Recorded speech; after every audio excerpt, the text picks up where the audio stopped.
Hi there, and welcome to the Reddit Confessions channel. Today's story doesn't need a warm-up because it starts with a betrayal so cold it could freeze your spine. She was in Vegas. I was folding socks. That's how the end of my marriage began. Not with a screaming match. Not with a dramatic exit. Just her in another state, laughing under neon lights, while I was at home trying to pair laundry. My phone buzzed. I glanced down, expecting some boring promo text or an update from our grocery app. Instead, I saw her name. Just one message. Married my coworker. You're pathetic. 12 years. 12 freaking years. And that's what I got. No context. No build-up. No warning. Just that. I stared at the screen so long it dimmed, locked itself, and reflected my dumb, blinking face. I reread the message 5 times, waiting for my brain to catch up. Then I laughed. Not because it was funny, but because the alternative was crying so hard I might have shattered. I messaged back. Is this a joke? Blocked. That was it. My wife, Elara, had apparently married Emery, the smarmy, half-bald guy from her office who once brought gluten-free donuts to our barbecue and told me to loosen up. And now he was my replacement. But this isn't just about heartbreak. No, this is about what I did next. Because something in me snapped. I walked to my desk, pulled out the binder she always mocked me for keeping, the just-in-case folder. She called it paranoid. I called it smart. Within 10 minutes, I'd logged into every joint account, blocked her debit card, froze the credit cards, turned off her gym membership, even canceled her music subscription. Yeah, enjoy your road trip without playlists, Elara.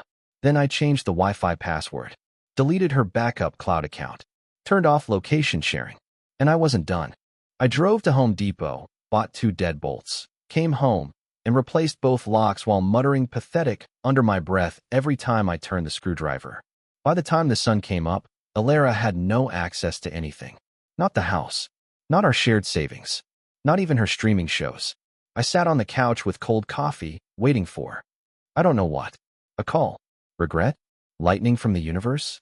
What I got instead was worse. At exactly 6:58 a.m., someone pounded on the front door like they were collecting a debt.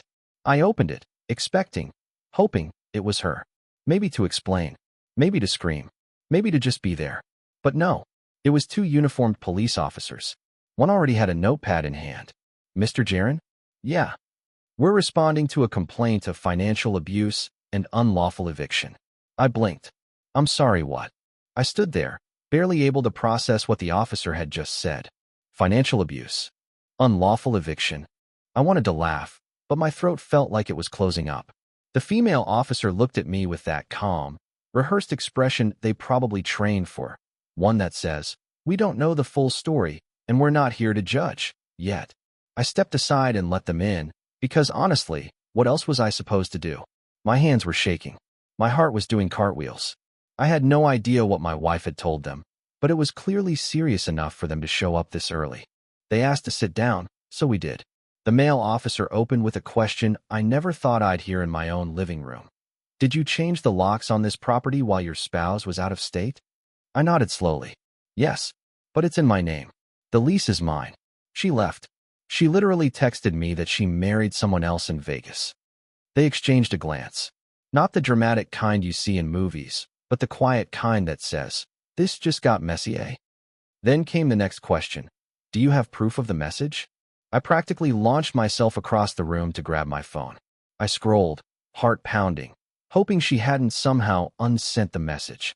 But it was still there, clear as day. I handed it over, and the officer read it out loud like it was a courtroom. Married my coworker. You're pathetic. Even hearing it again made me feel like I was being punched in the stomach. They both went quiet for a moment. She also went online and filed a report saying I financially cut her off and locked her out of her home. She claims emotional abuse too, the officer added, almost like a warning. I felt like the walls were closing in. I wanted to scream that I was the one betrayed, that I was the one left behind. But instead, I mumbled something stupid like, she didn't even take the dog. She left her toothbrush. I was unraveling right in front of them. They could probably see it. My voice cracking. My eyes red. I looked like the villain in a Lifetime movie, but I was the one picking up pieces of a broken life. Eventually, after an awkward 20 minutes and a review of every document I could scramble together, the officers left. They didn't arrest me. They didn't even say I did anything wrong. But they did leave me with a warning. Expect contact from her attorney. And don't engage directly. Anything said now could complicate things. I just stood at the window for a while, watching them drive off, unsure of what I was supposed to feel. Relief? No, that wasn't it. More like fear mixed with helplessness. And as much as I hated to admit it, a part of me still wanted her to come back and say this was all a mistake. That she was drunk, stupid, impulsive. But no, she had chosen someone else. Lied to my face. The moment the police cruiser disappeared around the corner, something shifted inside me. It wasn't rage, not exactly. It was more like a mix of humiliation and disbelief, boiling just below the surface. I stood in the living room for what felt like an hour, replaying everything in my head, the text, the photos, the cops in my house like I was some kind of criminal. I didn't deserve any of this. I mean, yes, I changed the locks. Yes, I froze the accounts. But what else was I supposed to do when the woman I built my entire adult life around sent me a message saying she married another man in Vegas and called me pathetic like I was a discarded receipt? I walked into the kitchen and stared at the 2 coffee mugs still sitting in the drying rack. Hers had a chip in the rim. I used to offer to replace it, but she always said it gave it character. I nearly threw it against the wall, but I stopped myself. I don't know why. Maybe because, as pathetic as it sounds, I wasn't ready to break anything. Not yet. Everything else already felt so shattered. Later that afternoon, I finally got a call. Not from Alara. Not even from her so-called new husband. It was her friend, Lucinda. I hadn't spoken to Lucinda in months. We never really clicked. She always gave off the vibe that I wasn't fun enough for Alara. But this time her voice was low, urgent, like she was saying something she wasn't supposed to. Quinton, I just want you to know I had no idea she was serious about doing it. Doing what? I asked, even though I already knew. The Vegas thing. Emery. I thought she was joking. She was drunk when she told us she might blow off steam and marry someone for fun. I didn't think she'd actually go through with it. She's not well. That last part. She's not well. It repeated in my head like an echo I didn't ask for. I wanted to ask her what that meant, but I was already choking on too many questions. Lucinda paused before continuing. Look, I probably shouldn't be calling you, but you need to be careful. She's posting things online, making it look like you were, controlling. That she had to leave because you were emotionally unstable. I went cold.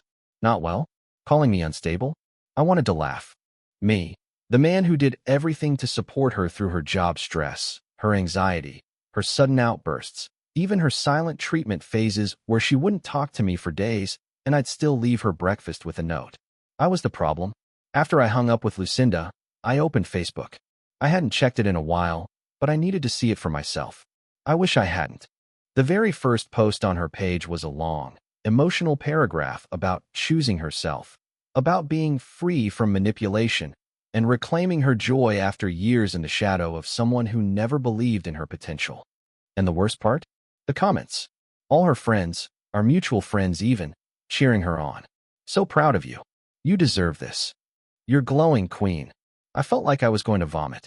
Suddenly, it didn't matter that I had the receipts, the message, the timelines, the photos. She had already rewritten the story, and people were eating it up like gospel. Meanwhile, I sat in a house that still smelled like her shampoo, watching my life disintegrate one like and heart emoji at a time. But the kicker? At the bottom of her post, she tagged Emery. And right underneath it, there was a photo. Her in a silky white dress, kissing him under a stupid fake palm tree in some casino hotel courtyard. My stomach twisted. That night, I couldn't sleep. I couldn't think. I just kept imagining what she was saying behind my back. How easily the narrative flipped from wife who vanished and married a coworker to brave woman escaping a toxic man. And I realized something. If I didn't do something, I wasn't. Around 3 a.m., I opened the storage closet in the hallway, the one where she used to dump all our memories. I pulled out the old shoeboxes labeled with things like honeymoon, first apartment, and anniversary notes. And I sat there, cross-legged on the floor, flipping through all of it like some emotionally tortured historian. I found a card she wrote on our 3rd year together. It said, "I know I'm a lot to handle, but I feel safe with you. Please don't ever give up on me." I stared at those words like they were written by someone else entirely. I wanted to believe that version of her still existed somewhere under all the selfish, cold nonsense I was seeing now. But the truth is, that version was dead. Or maybe she never existed at all. That same morning, I got an email.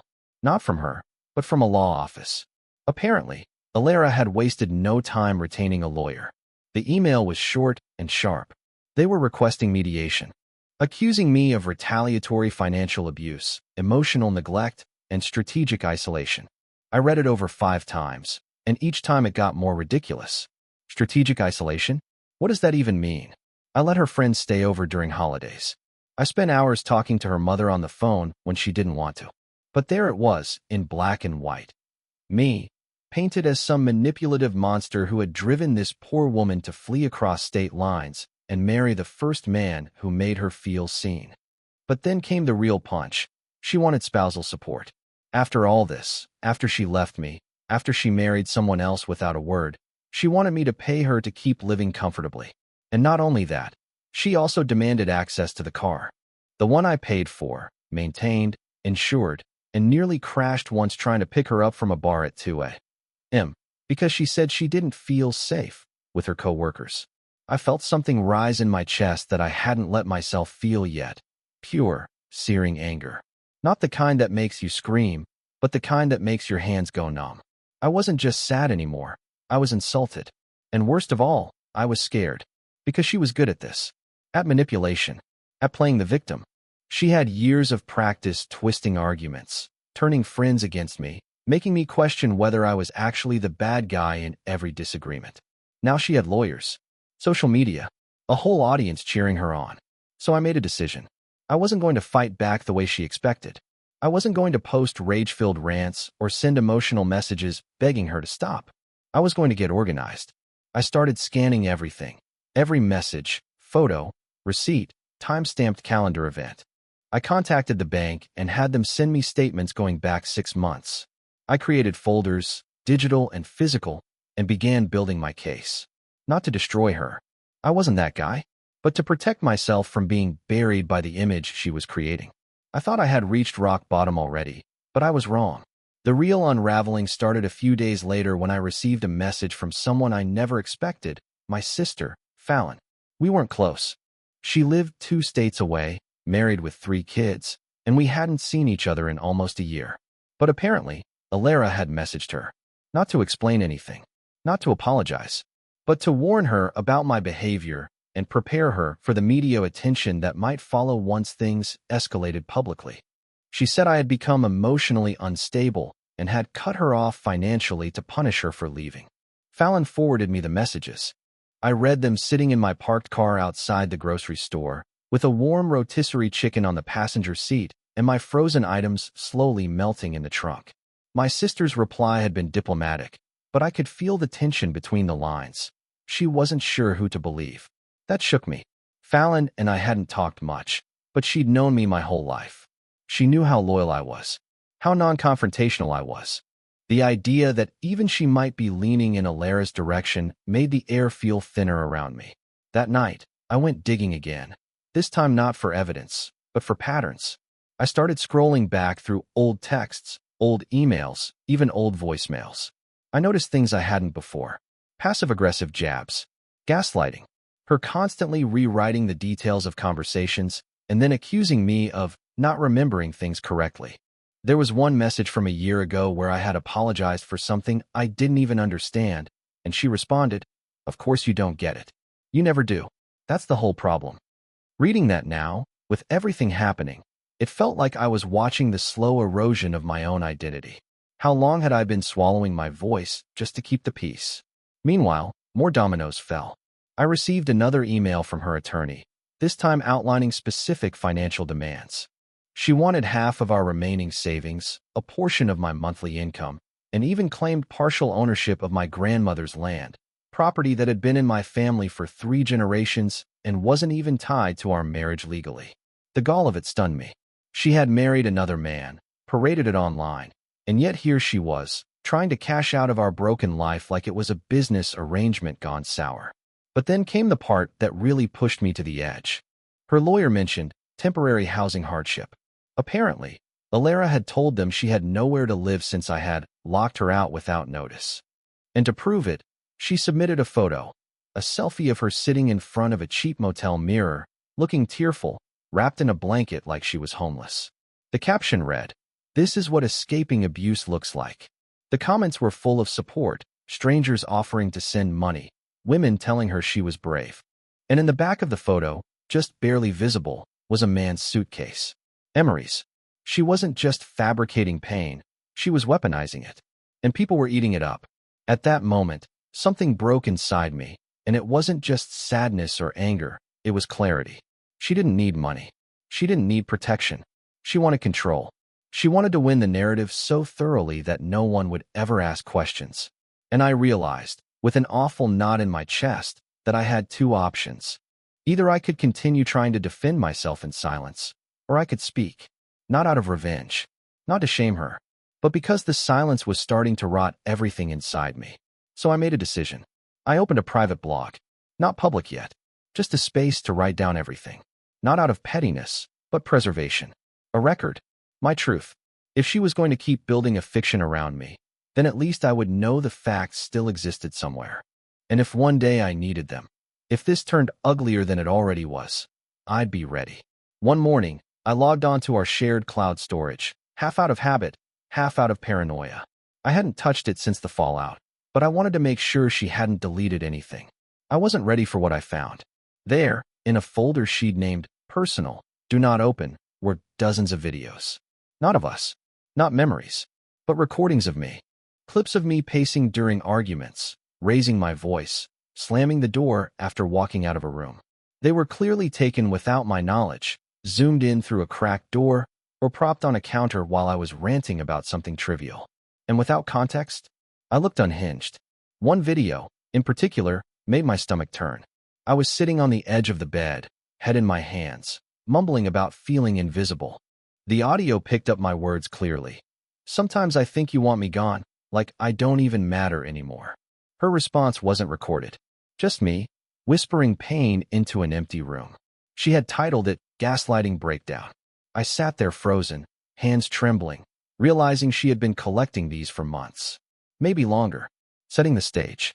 Painting a version of me she could use if she needed to justify whatever came next. It wasn't just betrayal anymore. It was premeditation. I backed everything up. Every file. Every timestamp. I printed out transcripts and sent copies to my own email, to a private hard drive, even to a friend I trusted implicitly.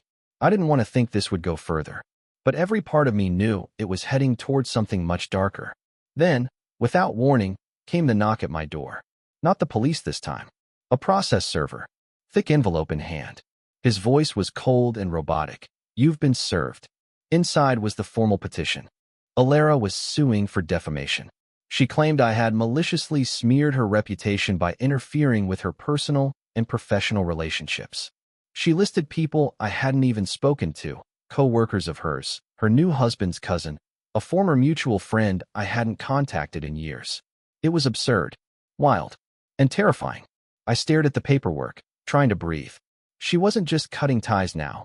She was digging a grave for everything we had shared, everything I had ever been to her. And still, I didn't respond. Not to her. Not online. Not even to her lawyer's endless messages demanding I comply with good faith mediation. I knew what that meant. Give her what she wanted and disappear quietly. But I wasn't going to be bullied out of my own truth. That evening, I went out for the first time since it all happened. Just a walk. No destination. Just movement. I passed by our old favorite cafe, the one with the crooked sign and the cinnamon rolls she always said were too sweet, but perfect after a bad day. I stood across the street, watching strangers sit where we used to sit, smiling at memories they hadn't earned. And suddenly, I felt this strange peace. Not happiness, not forgiveness, just a quiet understanding that maybe healing doesn't come with closure. Maybe it comes with realizing you don't have to keep chasing the version of yourself someone else tried to destroy. The moment I published that first blog entry, I didn't expect anything to happen. I wasn't trying to go viral. I didn't even use names. I just laid out the facts, my version of the truth, raw and unfiltered, the way I remembered it before it got distorted by lawyers and lies. I wrote about the night she left, about the message from Vegas, about the police knocking on my door and the false narratives she built with quiet precision.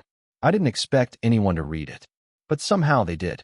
Within 24 hours, strangers were emailing me. Some were kind, some were furious. A few accused me of making it all up to get sympathy. One woman told me I sounded like a man who wasn't used to strong women walking away. That one hurt more than it should have. But others? Others thanked me for saying what they couldn't. Men and women who had been quietly vilified, erased, rewritten by people they once loved. I started to realize that maybe this wasn't just my story. Maybe it was bigger than that. I added more posts. I uploaded screenshots, carefully redacted names, blurred faces, but left enough clarity to tell the full arc. Her text from Vegas, the fake motel selfie, the messages she sent to my sister. I wasn't trying to destroy her. I just wanted to defend myself, to prove I wasn't the monster she'd painted in whispers and status updates. And for the first time in weeks, I started to feel like I wasn't drowning anymore. But Alara noticed.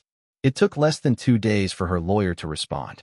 A cease and desist letter arrived in my inbox, followed by another threat of legal action. The subject line simply read, "Remove defamatory content immediately."